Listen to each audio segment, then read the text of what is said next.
It was a proper dangerous trial. Really and also, Ant and Dec said, if you're under the water and you can't speak, do this, and that will be I'm a Celebrity, and we'll pull you out. And there was a bit when I was under there and I was panicking and I couldn't breathe, and I was doing that, and no one came to rescue me. And I did think, oh, God, I'm actually going to die on TV. It's horrendous. That is just a nightmare.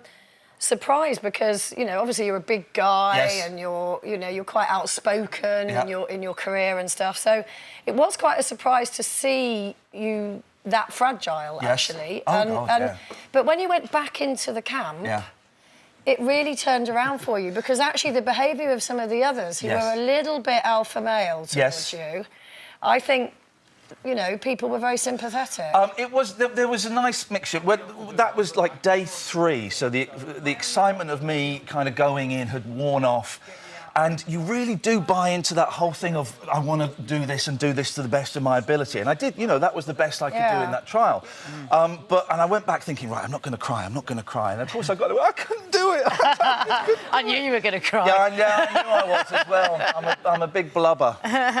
That must be incredibly difficult, because you summed it up there where you said, I did it to the best of my ability. At the end of the day, that is all you can do. Yeah. And how do you feel now, having come out of the camp, and because obviously you didn't know what was being said behind your back, and all, how do you feel now towards that group?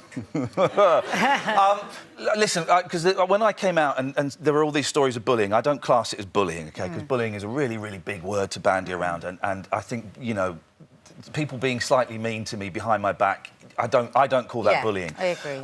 I was really disappointed when I saw the... I've not watched very much of it at all. I've seen the trials and some bits. And you ate some bits as well. I ate some bits. I know. I was disappointed that people have been saying things behind my back about a game plan and that I wasn't trying hard enough. But when you're in there, you do go a bit nuts, you know, because everyone is very hungry. Everyone is. You get very bored, don't you? Get It's so long bored. periods. There is. You can have days of doing nothing. So everyone gets. We never see. No. We see you doing stuff all the time. Yeah, that would it wouldn't be the most. I would go and have like 2 or 3 naps in the day just to do something. It was so dull. But no, I have spoken to Becky since. I've been speaking to Becky a lot on WhatsApp. I've been speaking to Dennis. I haven't spoken to Jamie, but we got quite close. The one that disappointed me the most was Amir, because I thought Amir and I got quite close, and we were talking. We were going to go to Pakistan and stuff together and do all of this. And then I kind of saw some stuff afterwards where he was actually lying about me, so I was disappointed by that. But I've got no beef with any of them. You know, I'll get on with them. Are you glad you did it? There's a good question, Anne. Am I glad? Am I glad I did it? Yes. The last week I really enjoyed. The last week was fun, and we had some really fun things like the cyclone. And my sister, who I'd not seen for 2.5 years, suddenly she was in the jungle, and it was the weirdest thing. And they gave us choc ices. We're so easily bought. But the first 2 weeks I found really, really tough. And I did think that I'd made a mistake going in. I did think, and it wasn't the trials. The trials were. They were a joy to do because it gave you something to do.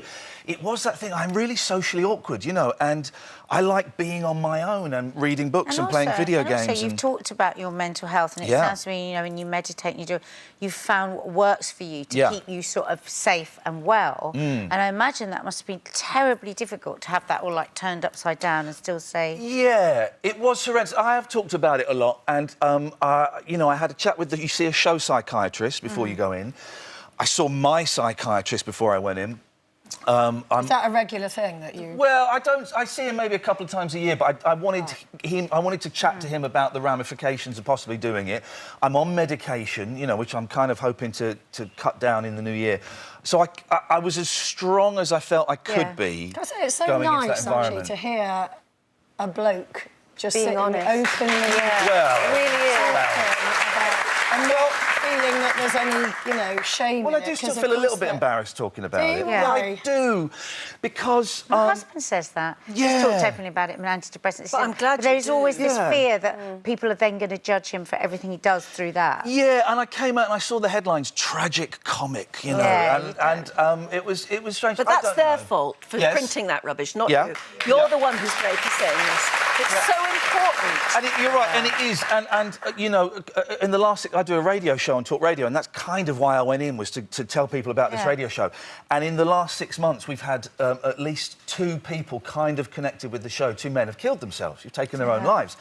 And every time, you know, it's a shock, and people, men and women, are dying because of mental health, and they because don't of the need taboo, to. exactly. Yeah? They're dying often because of the taboo that surrounds it. Yep. We've got to be able to talk about it more. And the people, ladies and gentlemen of the press out there, have got to stop using words like that. That's 1950s I agree. talk. I agree. And you did get to the point where you've rung the Samaritans yourself. Oh, I've called the Samaritans, yeah. The Samaritans are brilliant. It's free, 116 123, and it's free, and, you know, they're just kind of like a relief. And what is your low valve. point? What is the warning signs for you? Oh, God, if I can't get out of bed, if I just continually crying, you know, it's kind of it's a physical thing. I feel like I'm weighed down. Yeah. And when I start to get that, I know that I'm in trouble and I need to kind of reach out. And is that very often, or...? It's... is it very often? I can't answer that question. No, it's not been for a while, but it's certainly happened this year. And there have been times when I felt suicidal.